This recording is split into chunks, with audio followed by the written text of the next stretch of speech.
Welcome to the Circuit of Success Podcast. The Circuit of Success Podcast.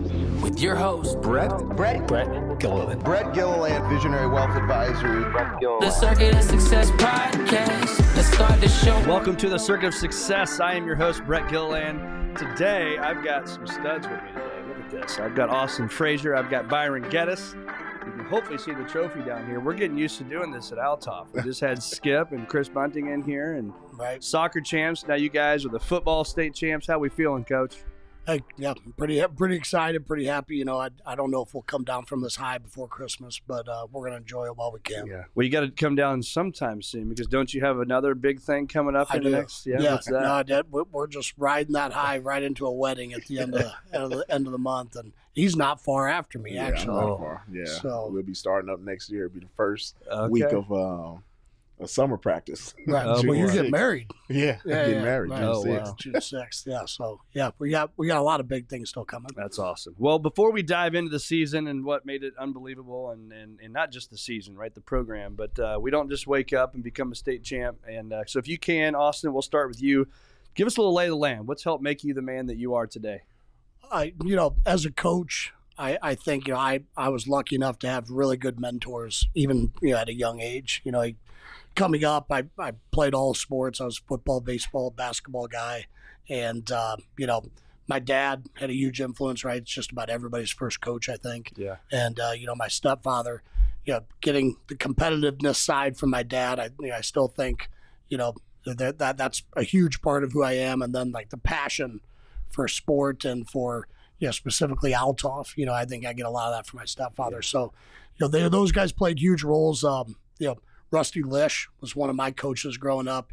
I played with Kevin Lish, the Althoff legend, SLU legend, Australian legend, now.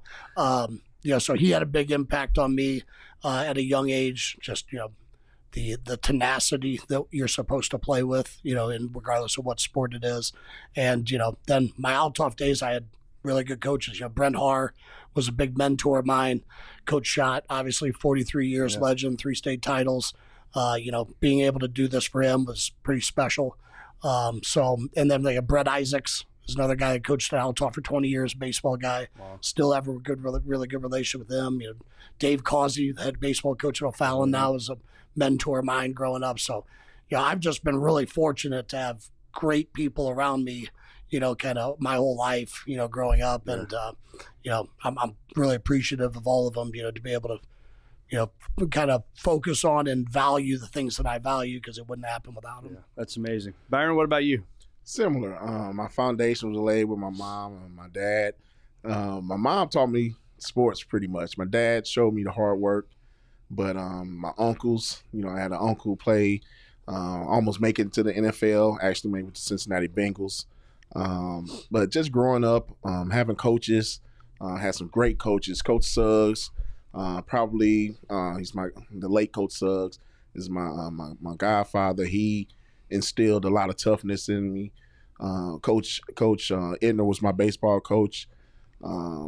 Coach Rob Eden, a Hall of Fame coach. Coach Galladay, all the coaches that I've had, just coming up has instilled just the toughness, the dedication, and just how to go about every day, and in this world of mentoring kids and being a part of something bigger than just yourself.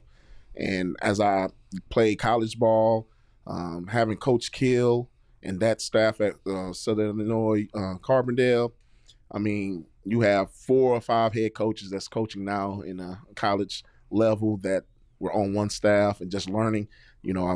I use my statement of eat the meat, leave the bone. You go take what the best, that they have to offer, and then leave what you don't want. But just so many coaches. I mean, I could go down the list naming so many coaches. Coach Fisher at McKendree, Coach Pelker. I mean, all those coaches, man, just with the history of them, plenty of experience. I learned a lot, and just taking a little bit by little, and just gave me the passion to keep going. That's awesome. I mean, think about it too. This is from a work life, but also from, I think, sports and business are so intertwined, right? You can learn a lot from both. So how many of those coaches would you say that when you were players challenged you more than they probably needed to, but they saw something in each of you. And do you then take that and do that same thing for players today? Yeah. I mean, I think like those guys did that stuff, and it's about, reestablishing what the standard is or the norm is, right? Like, I think we all grow up and, we have, I'm working hard or I'm doing everything I can. And then it takes somebody that's been through some things or had great mentors before them and, kind of reestablish what your norm could be, or if you want to be great, what, other additional things you're capable of doing, right? Like, there's 24 hours in a day. You might have, you went to a practice, you went to workouts, you did film, but, what about the extra stuff? Are you developing the relationships at home? All those things kind of encompassing, all of, those guys I mentioned kind of, pushed me, to reestablish what I thought was effort, right? Like what's good effort or quality effort, and I still think even today, I work with great guys. I work with Byron, I have a great staff, they push me like, hey, is there more, and their ability has made more availability for me to do things that I wouldn't have been able to do in the past, right? So like, I think those guys are, to answer a quick answer is yes. Yeah. Right. Yeah. Well, I think it's funny. So I was going to, the night, or I guess the day, it was a 2:00 game, if I remember correctly. You guys beat Camp Point. Yeah. Go to the local establishment, Demos. I got to give a shout out to Demos. Absolutely. And I thought it was cool because here you are, you just won. You're going to the state championship game. And what do you see Austin walking in with? His laptop. Right. And the guy, in my mind, the business guy, I love studying people and understanding people. And I'm like, what the hell is this guy doing, right? We're supposed to be celebrating, having maybe a beer or two. And I go back to this little porch you guys are at, and I sit down by and I said, what are we doing, right? Yeah. And you're giving film to the other team. But I love that about that. So is that something just you're born with, do you think? Or is that something that you guys are just – you just got to do it, obviously, to be successful. Were you born with that? I think from my perspective and just working and knowing Frazier, like it's just the passion you have for the game. Yeah. We respect the game. If you just listen to the mentors that we've had, I mean, all those coaches, taught us leadership and what, the big picture. And, when you have a goal set, you want to continue to get to that goal. And, we understand celebrating and stuff like that. That's part of it. And, but to actually be at the point to where, he wasn't going to let up. Frazier wasn't going to let up. We were going to be on point with everything. Yeah. I think I said congrats and you said one more. That's right. Absolutely. One more. And that's, we're really demanding of our players, right? Like, we have a high standard and that's established by these guys. So if we're not going to carry the same standard for ourselves, like one more at Demos, I can sip on that Busch Light for a second, but we need to make sure that we get the appropriate film and get everything set up in a timely fashion. We can, do two things at once sometimes. That's right. That's right. And it was a short week. We played on Saturday and then had to turn around. That's right. In a unique week during Thanksgiving and we had to get prepared, and we always talk about that. From day one, just being prepared. And crazy guy wears shorts. I mean, I literally to this day say it's the coldest sporting event I've ever been to in my life. And I said to my son Hudson driving up, I'm like, "You think Coach Frazier's gonna have shorts on today?" He's like, "No." I said, "Yeah, you're probably right." And then we get there, first thing, he's got shorts on. So, crazy.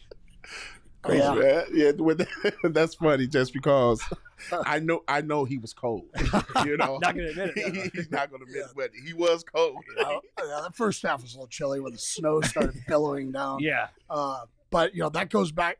Mentor Brent Haar was our defense coordinator when I was in high school, and he said, if you start the season in shorts, you end in shorts. And it became this macho thing. So when I started coaching, I said, I'm going to do that. I'm going to carry that on. And I'm 38. I'm thinking I got a little more left in me, but I don't think it's a career decision. I mean, if we're in negative temperature, snow billowing, we might add a little more fabric. I think somebody texted me. They said on the TV that day it was 4 degrees was the what it felt like outside was 4 degrees. I'm like, dang, it was cold. So. Here's what I'd like to do is let's go back. Obviously, you played at Althoff. I think dad, brothers, cousins. I mean, you are Althoff through and through. But go back to that. What was it? Maybe July of 2020, I think, is right when you get hired. Is that the right month? Yeah, it was COVID. That COVID year when we we're out and then came back. So we had a spring season. Okay, it was my first year. So you get hired in 2020. Correct me if I'm wrong, but this is what I think I've heard. There were 23 people, I think. Is that correct? We finished the year that spring with 23. Yeah, so program. 23 people in the program. And that's now correct. 4 short years later, probably felt like a lifetime sometimes, but state champs. So talk to us about that 2020 to today. Yeah. We kind of, even going into before that year, Coach Turner had done a great job and he had a lot of success, but, things kind of took a downward turn. And, I knew when I took the job that it was going to be kind of an uphill climb, right? And then COVID hits. We haven't, kind of our lowest enrollment point at Althoff at that point, and it's progressively gotten a lot better since then. But, we knew we were going to have a struggle, not to mention the struggles that you had just dealing with running a football team during COVID, that was a whole nother thing. So, it starts there with establishing and reestablishing kind of the culture that I believed in, that I was a part of as a player, and being consistent, right? Or with our messaging, look, this is a special place, right? The foundation has been laid by great coaches and great players and great men and great women, that are crusaders. And, there's no reason that we can't get back to that place. And, it's hard to set, it's easy to say, hard to do when you're getting thumped, that first spring. But, I give a lot of credit to those guys that stuck it out, because without them, we don't have the development from, 0-6 to 3-6 to 5-4 in a quarterfinal run to 9-2 quarterfinal run and then to state finals, right? So, it had to start somewhere. And, I think for us, the staff that I had, the administrative support that I had, and, really just honest, wholehearted belief in what we were trying to accomplish and what we believed was possible at Althoff, and the community that was just waiting, I think, for us to reach out and pull them back in. I think that it resonated maybe a little faster than we thought it would. But it's been really cool. It's been really cool as a coach. It's been really cool to see our athletes be successful both on the field and then go on in college. And it's been just as much fun watching the community reaction, because you've been to the tailgates and some of those things, and nothing makes me more kind of proud as an alum to see that mob of support, right? Coming to play an event or a football game at Althoff, you're going to hear that crowd, and they're passionate about. Kids aren't used to that in schools. It's we're really proud of it all, but that it had to start there, and it's really looking back now. It was really hard. There was a lot of lost sleep, but it's pretty cool that that's where it started, right? It was that 0-6, 23 guys, coaches practicing, to make it work. So, that's we're incredible. Really proud of that. So you are, Byron, you're a transplant like I am to Althoff, right? So I went there. I think you didn't go there because you went to Cahokia. And so what does the Althoff community mean to you all, for people like me? Because I'll give you my perspective. My son transferred there after his first semester, his freshman year, all because of COVID, right? We were O'Fallon people. The kids are going to O'Fallon. It was not in person. So we said, hey, we're going to go to Althoff. It's in person. You can come back and finish the rest of the year after your freshman year at O'Fallon. He comes back second day, Max did, and he said, I'm staying here. This is family. And pretty incredible, right? So I think it's cool to watch guys like you and the guys before and the guys from 89 and 90 team. They're just as fired up about it. It's just amazing. It gives me chills, actually, the Althoff community. What's it mean to you to see that from the outsider perspective looking in? Well, growing up, we from Cahokia, so, we competed against Althoff. I wouldn't call myself a historian, but I was a ball boy, for Cahokia when Hickey Thompson and Stovall was running up and down the field against us. So outside looking in, we knew Althoff was a private school. It was kind of like one of those things where they rivals. Every time we play them, we go try and beat them. Almost did every time. I think I did. We talk about that all the time. Yeah. But, you have your perception, but when you get inside, and I think this is one of the biggest things for me and my family is, the welcoming arms and just how the culture is, big following. And we're not talking about just the 2000s. We talking about, people that played in the first state championship game and, just seeing those people at the game and the alums and, the Crusader gear and, the stories you hear. And I mean, the culture is amazing. And, I've coached a lot of places and been a lot of places, but when you have a culture that's strong, like, and to hear the story, like he told me that story about the 23 players, and I couldn't believe that, but to see where the program is now and knowing where it was before has been amazing to me, and the buy-in that not only that, I mean, you got administrators, the teachers are at the games, they know who you are, and, I've been at different programs where that's not the case. Yep. And to see that, it's amazing. It's amazing. Yeah. Well, it's cool because, we did the, my son Drew was on the state championship soccer team. We did the parade and did the whole celebration, all that stuff at Heritage Hall. And you look over to the back right of the team and, there's all the football coaches. I'm like, this is a soccer deal. Football players don't like soccer, guys, right? But they're here, right? But it's the same thing. You go to a basketball game last night. I'm sure half the staff and administrators are there.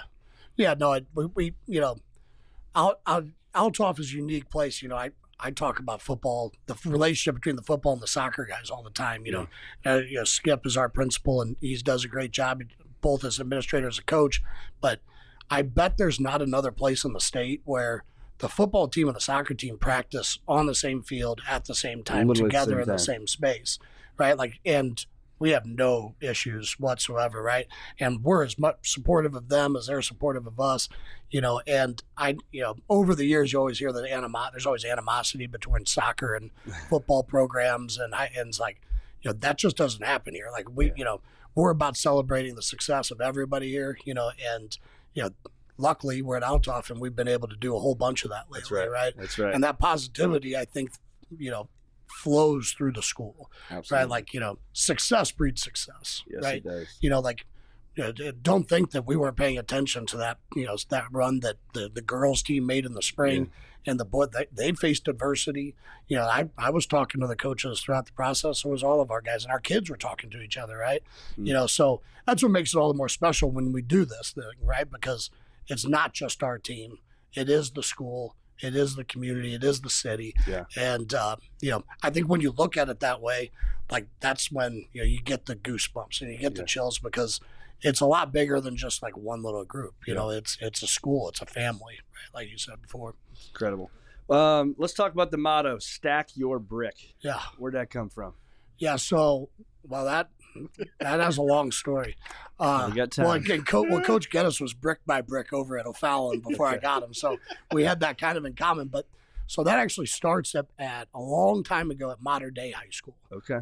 Dennis Litteken is the principal there now. He's been their principal forever, but he was their head football coach many years ago. Okay, and I was 22 or 23 years old when I got my first defensive coordinator job at Modern Day under Coach Stiebel, and Dennis was still on staff then. So. Look, he's another one of those guys as a mentor. He kind of took me under his wing as a young, fiery, coaching with my heart a lot more than my head, guy, at a young age. And he used to tell me kind of, things that he had learned over the years. We drove to clinics together, so his thing was stack your brick. I straight up stole it from him. No question.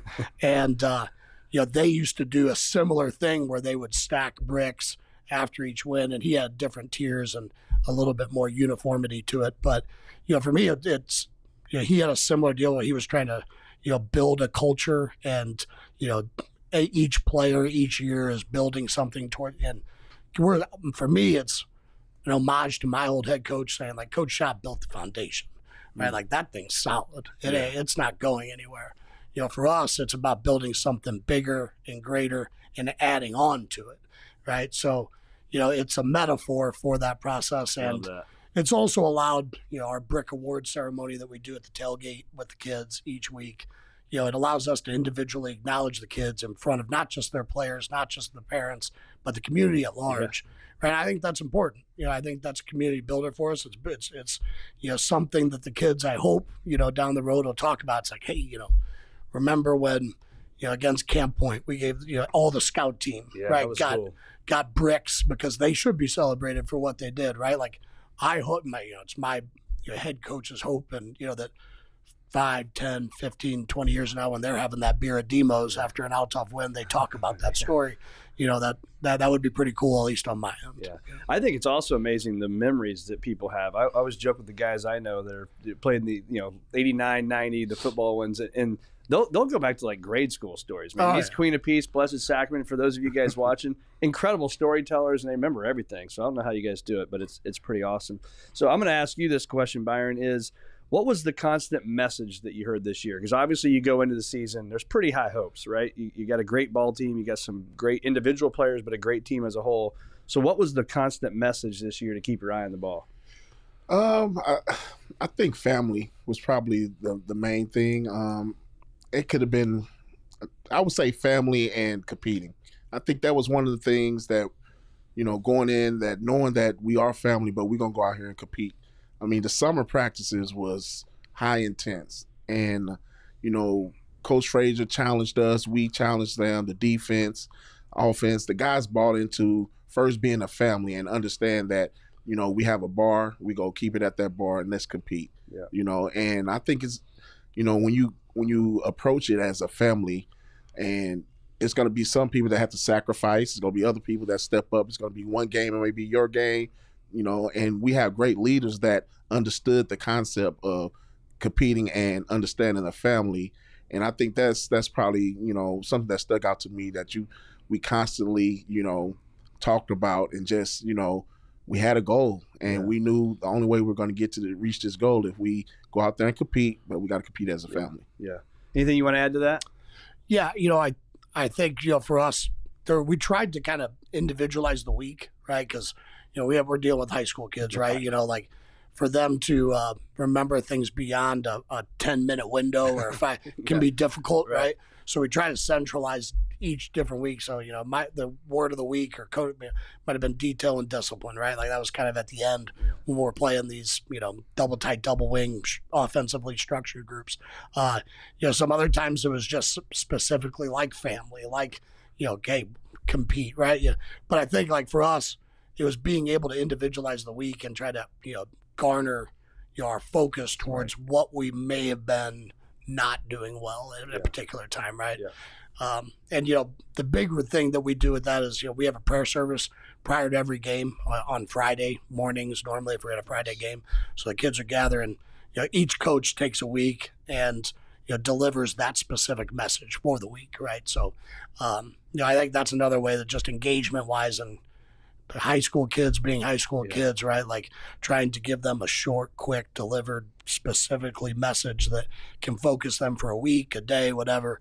I think our staff did a real good job of that over the course of the year. That's awesome. Yeah, and it's the process. We talked about, preparation and being in the process and enjoying the process, how small of a window it is to really do something special, and, like you said, these kids going to talk about it for the rest of their lives, and that's the cool thing about it.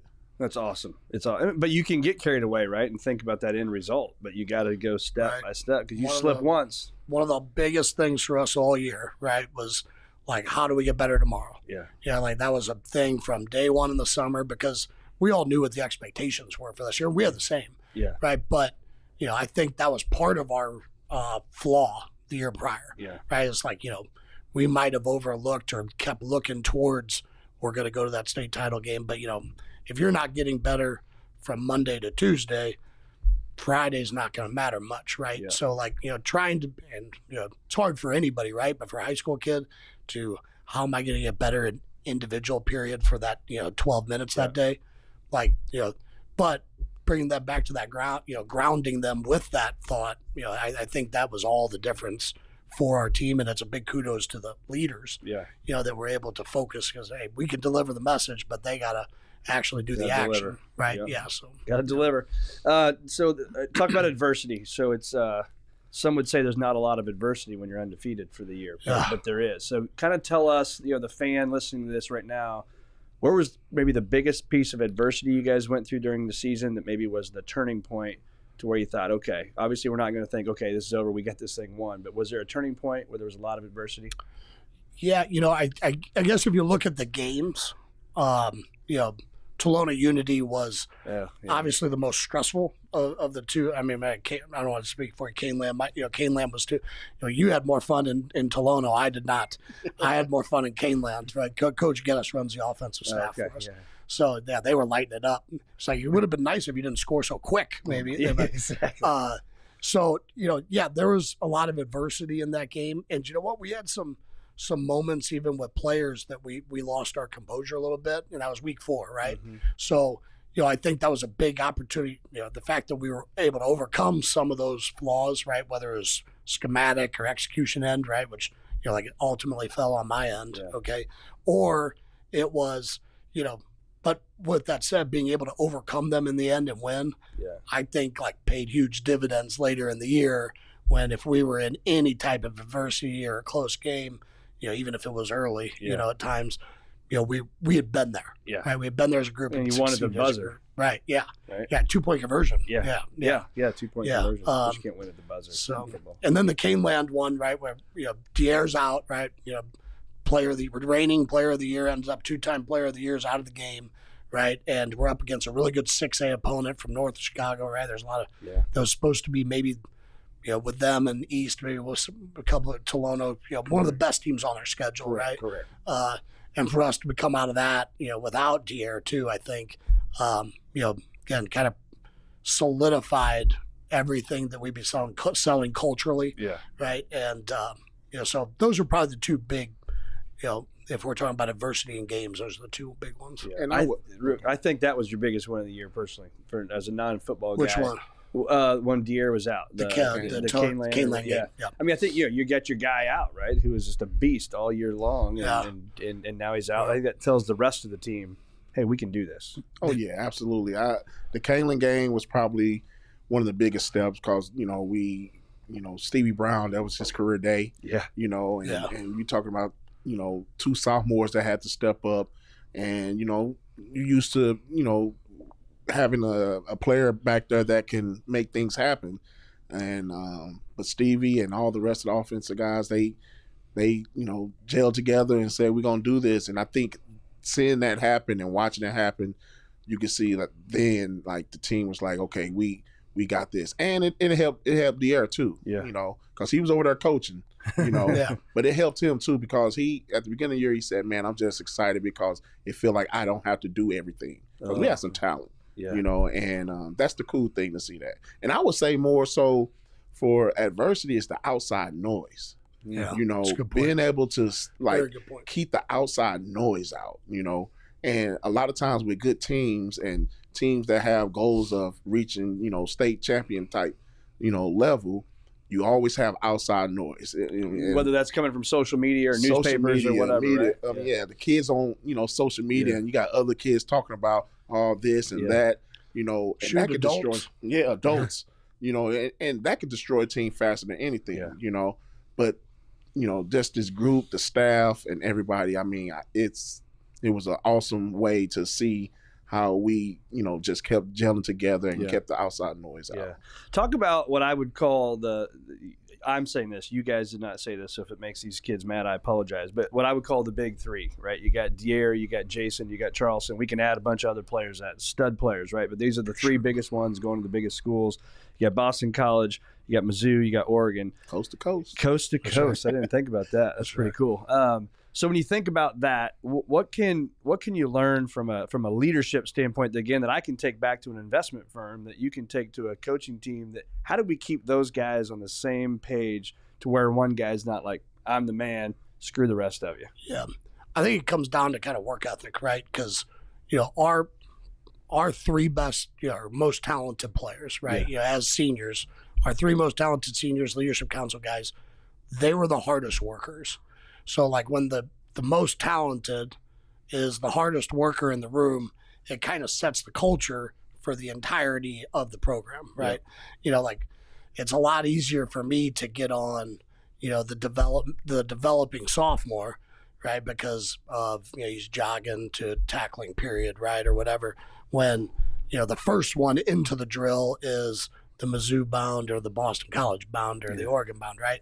So like I think that's for me, there's a lot of reasons that we were good, but when your best players are your hardest workers, that's leading by example. Oh yeah, that's directly contributes to success. Yeah. Right. So that would be kind of the thing with them. Now, getting them to be those people, part of it like it was ingrained in them. Yeah. Right. And then telling them that like, hey, if you do this, this will be the impact, right? And their awareness and how serious they took it's kudos to them. Well, I think that's a big thing. We're going to give a plug to our man, Ben McLaughlin over here. That's right. And so Ben, if those of you that follow Althoff stuff, you saw these really cool videos all season long.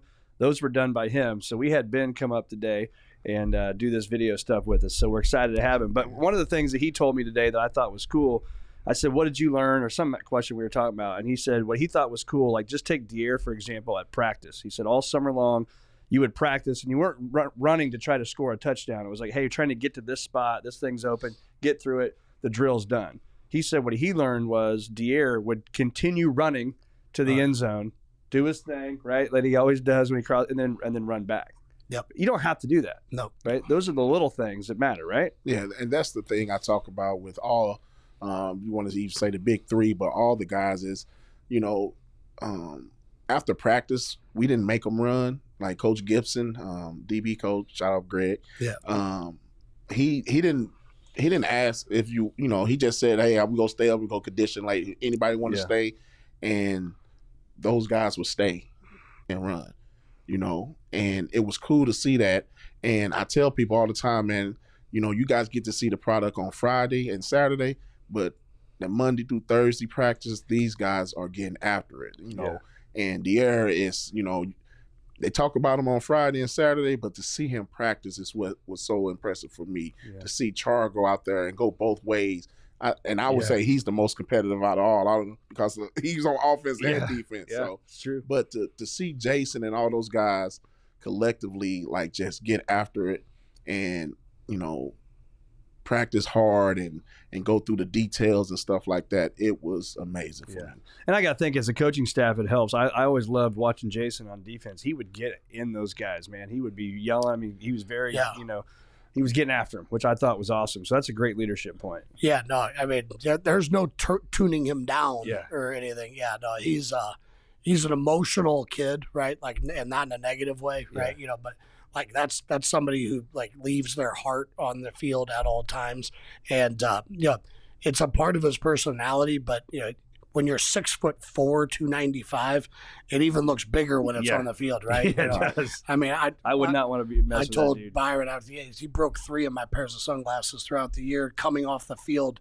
Except it's like, man, you're 6'2", 295. You can't barrel into me like with no concern. It's like you will hurt me, so I'm sure you guys saw this. My favorite tackle of the year from him was in the state championship game, and it wasn't even his tackle, but he couldn't get to the guy, so he pushed his own teammate. Did you see that? He pushed his own teammate into a player and tackled that kid. Tackled the player. I'm like, he didn't even tackle him, but yet he's going to get the tackle. That was pretty cool. So talk about the state championship game. So you get in there, you're right. We're going out. It was a 9 a.m. game or whatever, 10 a.m. game. It was an early game right after Thanksgiving. Yep. You're out in the field. It's cold. Walk us through what you guys were feeling and thinking. We knew it. I think going into the game, we knew we tried to get the cold out the way, but it's kids. They walk outside. Oh, it's cold out here, and to see, I think our mindset was, okay, we're here. Everyone is in his element. Yeah. Let's get after it. Whichever way we can. If it's handing the ball off, is it throwing the ball? We knew the wind was going to play a big factor. We didn't know really what the defense, how they were going to play as everyone switched up defense. This is from an offensive perspective. And I think our defense is hot. They were, playing lights out. So we, just as the offensive staff, we felt comfortable with, okay, we're healthy.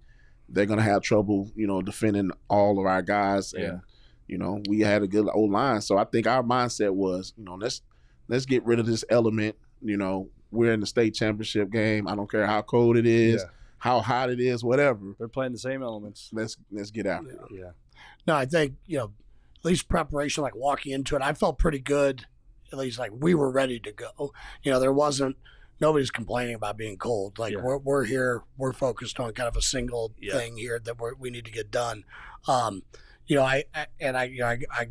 I go to just watching them. The thing that concerned me, if there was one thing, is we had the 2 torpedo heaters on our sidelines, and like once things kind of settled right before the beginning of the game, I looked over on the other sideline. They're kind of spread out.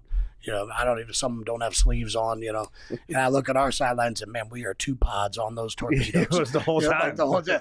I'm like, okay, like they're used to this, right? We're not, but once we got guys up doing jumping jacks, you wouldn't have known it was cold, right? Like, we didn't perform that way. And, for all those people that, it's all like weather was going to be a big impact, not that day. Yeah. It was funny because the guys that weren't playing there in their coats, they'd stay by the heaters, and then you see like a deer walk off, and they parted, the sea parted, they're like, keep that guy warm. That's all we got to do is keep him warm and get ball, run with ball.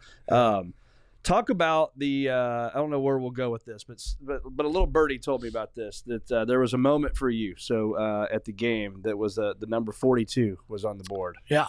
Yeah. Talk about that. Yeah. It was 42-14 was the score.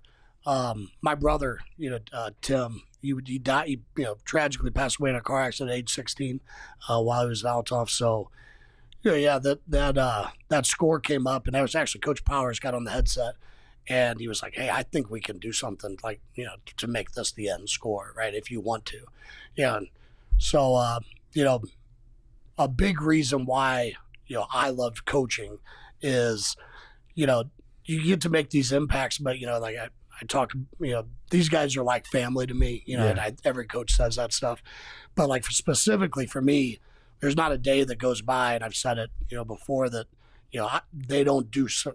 One of those guys doesn't do something that doesn't remind me of my brother. Yeah. So coaching for me is about as cathartic experience, because, for those of us that have, everybody's going to experience loss, and tragic loss, it makes it, whether it's hard or not or whatever. But, I love being around the kids because I get, for whatever brief second it is, I get a taste of it or a feel for it, with my brother. So, the same goes, I had a dear friend, Mike Kelly, who passed away. His brother may or may not have been the guy talking about this. I already knew, but, him too. Like him and Steve Gomrick, you got to give him a shout out as well. Yeah, him and Tom, Tom's, and it's because those, Tom Kelly's brother, him and his mom and my mom are best friends. So, we've been through some things, right? And when you go through some things with family like that, it's there's a different kind of bond, that gets created. And, those are Althoff guys, it all kind of comes full circle. But, for me, so that score, 42-14, I'm thinking about my brother, thinking about, my mom who's on the side, and I know she's looking at that score and she's taking pictures of it, right? And then I thought, if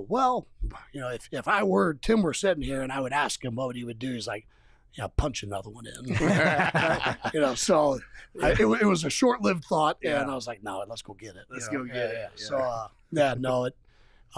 but for just as much as for all those guys, part of me is like, that one's for you 2 guys, for sure, because I love them dearly and think of them every day. Yeah. I thought it was cool too. I saw you, I don't know how much time was left, but maybe 3, 4, 5 minutes left in the game. And you went behind the bench and you kind of came back towards the crowd. I didn't know what was going on, but then, you start hugging all these guys and the group of guys we were with were like, that's his guys. And they thought it was like the coolest thing ever that you went over there and acknowledged them because they'd been with you when you were 0-6. Right. Yeah, like those guys are guys I played high school football with. Those are or my brother played high school football with. Like, alumni to me is family. People talk about relationship like that. This is my guys. Yeah. Like we've been through tragic loss. We've been through the highest of highs. Right. Yeah. So this win is not. It's not about coach. It's not about me.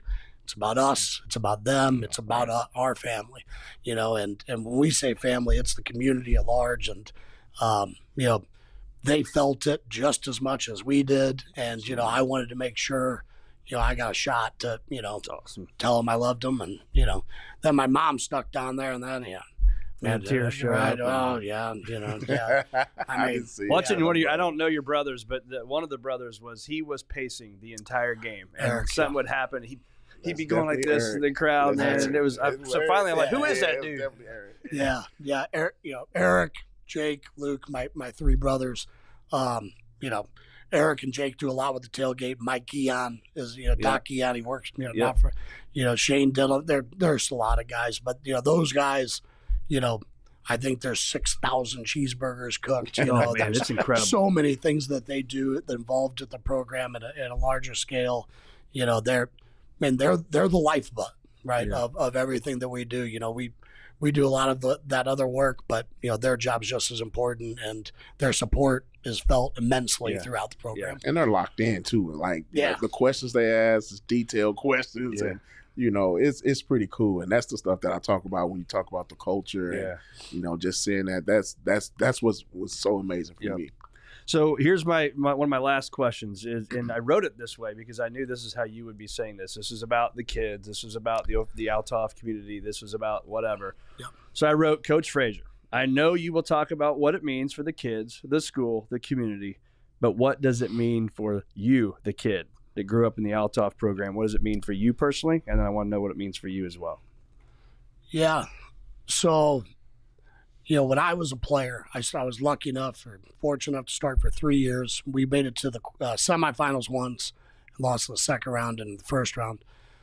When we sat around, my guys, whether it's guys a year older than me or whatever, it was everybody sits around and talks about, I want to go win state, and we had all those conversations. I've thought about, now that you get time to reflect, I've thought about all those things. And, I've thought about the conversations I had with my brother Tim and Eric, Luke, and Jake as they went through their processes, right? And I thought about my dad and, all these guys. So, for me, it's, we want to do more things, but this certainly puts a exclamation point and kind of checks a box that has been looming, in my life for a very long time. Yeah. I've been chasing a state title basically since I was 15 years old, and I'm 38, right? In a lot of ways. And, it's not just the trophy. It's not, it's all. The trophy's pretty cool. The trophy's pretty cool. The medal's cool. The ring's going to be cool. But, for me, it's like, it's for all of them. And I know you asked, what's it mean to you? Football's it's never about one person. It's about my family. It's about my Althoff family. It's about the guys that I didn't get to win with. It's about the guys that, were so close, right? It's about the brotherhood. It's about the family. And, for me, that's a crummy answer to your question. No, it's great. For me, that's, it makes me feel good to think of it that way. It's for all the guys that we didn't quite get it done. Yeah. And this one's for us, right? It's for all of us. But I think anytime you do something at work that's a big deal, it adds to that belief system, right? That you can do great things and we'll continue to go forward and do great things. What about you, Coach? You know what? To be honest, man, I didn't think a state championship would validate any of us. I think because of the passion we have for what we do and how we impact so many people, not just people, not just the football, but I have a son. I have, family members to see me go out and coach, see Frazier, same thing with him, all the coaches. I think to see everyone come together and do this, do it for, I personally wanted to really get Coach Frazier a ring. Yeah. Just hearing us, the 23 players and just seeing how he embodies Althoff, and this is what he embodies. It was good for me to see him do that. Yep. He put this team together just as far as in getting their minds right, getting everything together, bringing in coaches. Sometimes you add all those pieces and it doesn't work. But for him to be the leader and help us to stay on task, to stay locked in, it was a great feeling. And just the experience, man, seeing these kids, some may go on and play college football, some may not, but to see them, put the hard work in and get rewarded. Like that is so awesome. I've never won a state championship. I played in baseball, some, World Series in the minor leagues, but, at Carbondale, made to the Final Four. Never got to experience that in my entire life. And to see these young kids and families and stuff to get to experience that, man, it's another great just experience. Yeah. Well, it's incredible because then when they're our age, man, they're going to be talking about it. You can never take that medal away from them, right? Never. No, and I got to go, I wanted to talk about the staff just a little bit because, we had a lot of pieces from a lot of different places, different cultures, and I'm not going to get into I have 13 coaches. We can talk forever, right? But, like Byron, came from O'Fallon, different culture. Joe Havermill, I'm kind of thinking about the offensive staff right now. Ryan Harrison and Jake Campbell were, kind of the studio. Freddie Edwards, is a Granite City guy. Kenny Nance was a teammate of mine.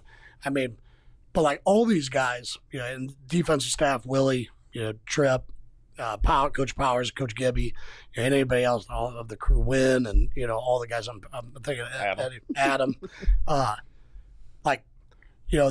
been a part of a lot of staffs, and this staff is the best one. Nobody walked in with an ego. A lot of people had opinions, and they were strongly felt throughout the process. Absolutely. Right? But, man, I've never been a part of a group of guys that worked so well together for a collective goal and checked any, emotions or, stuff, left it aside, right? Ego stuff on the side, and said, like, this is what's best for the collective group. Because I have really talented coaches, and a lot of them could be coordinators or head coaches for sure, and they did this together and were able to do that stuff. And I don't think that happens that often. A lot of coaches sometimes get headstrong and become dictatorish, and like something, it's hard when you're because you want things to go a certain way. But, for me as a head coach to totally wipe my hands on the offensive side of the ball and let Byron lead those guys and let me do administrative stuff and work with the defensive staff more, man, like that just doesn't get to happen that often, right? And, so like for me, thinking about like winning, all those things, like I couldn't be more like proud and appreciative of where our staff is and where they got to, because it was a special group. Yeah. It really was. Well, on behalf of the Althoff community, man, it was fun watching you guys, and it's I love standing out there by the concession stand. And to your point, that group of guys, the Fry Daddies, will give them a little shout Absolutely. out. All those guys, they make the best hamburgers in the world, and Absolutely. then they'll pull out these tomahawk steaks. They got all sorts of stuff going on out there. Get them it's a amazing. fish fryer there. I mean, it's incredible. It's incredible. But I think what that does for the culture, right? You look in the grandstands, it's packed. I would walk through the grandstands. So IHSA, I still bought my ticket. I'd come around back, but there wasn't a place to sit, right? And then you come out here, and there's 150 people out there. And then you get people at the parking lot, right? All the stuff. And I brought a buddy that's got a son that is a freshman at Althoff who had never been to that stuff before, and we're standing out there, and he's like, "This is pretty freaking cool." Oh, yeah, I'm like, absolutely. It is cool, man. Yeah. So I think the ripple effect for what you guys did for the Althoff community is awesome. So hats off to you guys, man. And thanks for being on the Circuit of Success. It was a lot of fun. No, I appreciate it. Thank you for having us.